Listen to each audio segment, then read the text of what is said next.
Hey there, fellow marketers, Professor Wolters here, and today we're back in Savannah, Georgia. And today what I want to talk about are actually the social media platforms that are out there that companies and marketers really need to look at. Because what you have to realize is the different types of social media platforms that are out there will influence how you'll interact with customers, what kind of content you'll be creating, when do I need to reply back, when don't I reply back, these kind of things. And that's why companies really need to know is what are the different types of platforms that are out there, okay? Now, the first platform I want to talk about is what's called a social networking site. And these are websites where we connect kind of informally with others to share our social interests or our interests in general. So those are your Facebooks, right? You're on Facebook to share, oh, I like this food, or here's what I had for dinner, or what are you doing tonight? You're just sharing interests, right? Twitter, you've seen what you follow people to see what they're doing, these kind of things. So with those as a company, what we want to do is we want to follow those. We want to see is what are people socially sharing about us, about Wolters World, our travel site, or the Professor Wolters channel, or whatever. We're kind of seeing those things out there and looking and seeing how people are kind of sharing those social interests, okay? Now the thing is the social networking sites is more of a general kind of thing, right? Because then we have what are called interest-based networking sites. These are ones that are much more focused, okay? So let's say you only like model trains, right? You might be in a social group, a social media platform that is just based on, model trains, or you might be one that's just on Pokemon, or one that's just on sports, and you have social networks that are just based on that one interest, hence why they're called interest-based networks. And so what you'll see here is you'll see people that are more focused on the current trends that you're going to see in that topic. So if you're focused on an interest-based site, if it's only on sports, it's going to talk about what are the biggest sports stories of today, what's going on. We need to talk about what team's doing what and what player's done this and things like that, okay? And so it's important for us as marketers, if we see that our products or services fit into that interest-based network, like if people are going to be talking about that and dealing with it, and we're kind of important, we might want to put a little more effort into our interaction with our fans and in the social media in that aspect. Because look, if we're ESPN, we need to be out there in all the things where people talking about sports. If it's toys, we're Hasbro. We need to be out there showing them the cool Hasbro toys that are coming out.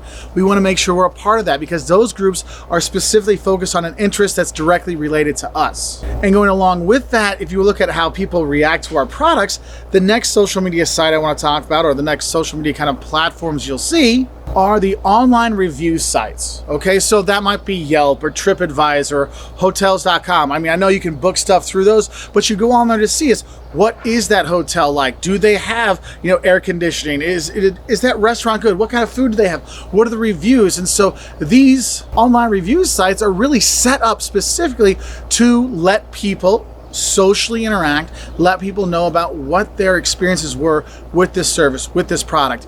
Obviously, as a company or a service provider, you want to be on top of these things. How are people reviewing you? Because people trust reviews written by other people way more than they trust advertising, okay? So you got to see is what are people actually saying about their experience at our hotel or at our restaurant? Do we need to fix things out there? And so that's why you'll see on TripAdvisor, you'll see if there's bad reviews or good reviews. Good hotels, and good hotels does not mean expensive or cheap, it means they're just good. They will go on there and they'll interact with those people to see what went wrong, what can we fix? Because you can look on there and see, that person gave it a 1-star review. Why is that? And then you read the review and understand that, oh, it's because they had to cancel their trip and therefore they didn't get to stay at the hotel, so they gave it a 1. Okay, now I understand because that's out there. And the hotel replied back saying, hey, we hope you can stay again with us next time. So there's some nice interaction there because you can actually change upset customers into like brand champions by treating them right, even if things go wrong. But on those online review sites, you got to make sure that you are tracking what's going on, okay? Because they are very, very easy to manipulate. As a marketer, I actually talk to my students about how easy it is to manipulate things.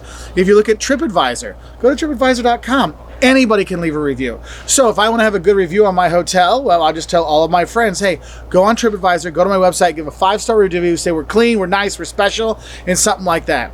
And you'll see, have you ever read a review like on iTunes about a song? And it's like, it's the greatest song ever. And you're like, it's the 12th song on this album that nobody bought. I don't think it's the best song ever. But they do that to kind of pump it up, so it's really easy to manipulate those things. And that's why you'll see sometimes companies will go in there and they will manipulate that, or they might ask people to that. And you're like, that's funny. This person has commented the same comment on 6 different hotels or 6 different restaurants. Are they just copy and pasting to boost up the thing? But it also goes the other way, because sometimes nefarious competition might go in and just give you bad reviews so people don't go there, because people trust those online review sites so much. That's why companies really need to track that stuff. Now, the next social media platforms I want to kind of talk about is, have you ever gone to a blog, to read somebody's blog or stuff like that? Maybe go to ProfessorWolters.com to learn all about your marketing needs, right? And what those are social publishing platforms, okay? So this is the WordPress, this is, Blogger, things like that let people have their own kind of website to run things like ProfessorWolters.com or WoltersWorld.com for travel. You can have that. And so therefore, people can create their own atmosphere. They can create their own environment of where they want to talk about things. I want to talk about travel on this site. I want to talk about marketing on this site. They can do that. And the thing is it can be for any topic that's out there. I mean, how many different blogs have you seen? I mean, there's blogs about people that like, husky guys that travel. Yes, there's a whole stuff on that, okay? There is that. So you kind of see that, if we're a business, what do I need to be looking at here? Well, what you might want to look at is, who are the most influential ones out there? This is where those marketing influencers kind of came in, because they're publishing content that's influencing people and stuff like that. And it's more than just a review. It's something they control on their own. So you'll see it's like, maybe I need to work with that person, or I need to see what their experiences was in my hotel or in my restaurant, because a lot of people will read that. I know for us, we get questions all the time on our travel channel. Hey, what restaurant do we have to go to and what do we have to eat? I'm like, look, I'll give you an idea of the food to have in this country or in this city, but telling you the exact restaurant, I don't want to send everybody just to one restaurant. You remember there's the Bourdain effect. When Anthony Bourdain would go someplace, everyone would go to that restaurant, but no one would go anywhere nearby, So we want to get more people out there. But what happens is companies want to see is like, look, if they talk about us in their blog, it's influential, that could be a lot of people into our business, okay? So you will see those things out there. So that's why you want to make sure you're monitoring it. Now, the next thing you're going to look at is what's called a media sharing site for a social platform or a social media platform. That is like YouTube, right? You're on one right now if you're watching this on YouTube. And what this does is allows us to create content to share in video form or picture form. Instagram would be another example of that, because we're publishing pictures and videos and stuff like that to be shared, whether it's privately or publicly. We have those things out there, but those platforms are specifically for media, for pictures, for video, stuff like that. And the last social media platform I want to talk about is bookmarking sites. Okay, these are things like Pinterest. Okay, so if you're not sure what Pinterest is, it's basically something's interesting to you, you pin it to a board so you can look at it later or share to people. These are all my favorite articles on travel. These are all my favorite articles on woodworking. These are all my favorite articles on marketing. And so it's all kind of together. So it's made in order to help share with other people and to have them share things with you. Okay, so that's why you'll see bloggers will have certain different kind of pictures on their blogs. We have to have the long one because that one looks way better on Pinterest, and people want to share the pretty picture for my blog, not a picture of some fat guy on there. No, they're gonna show the picture of, the Eiffel Tower, not Mark like, hey, welcome to France. Yeah,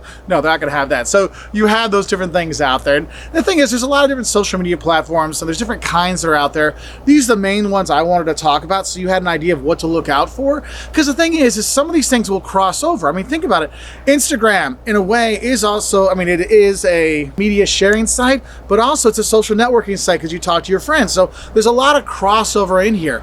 But the overall idea of what we're trying to do by platform is important for us to know as marketers, so therefore we can use that to help reach out and interact with our customers. That's why it's called social media. We're being social, we're interacting with them, okay? So make sure you do use that. So I hope this helps you understand better what the different types of social media platforms that are out there. It's too early in the morning today for me, I guess. Anyway, I wish you all the best, and bye from Savannah, Georgia.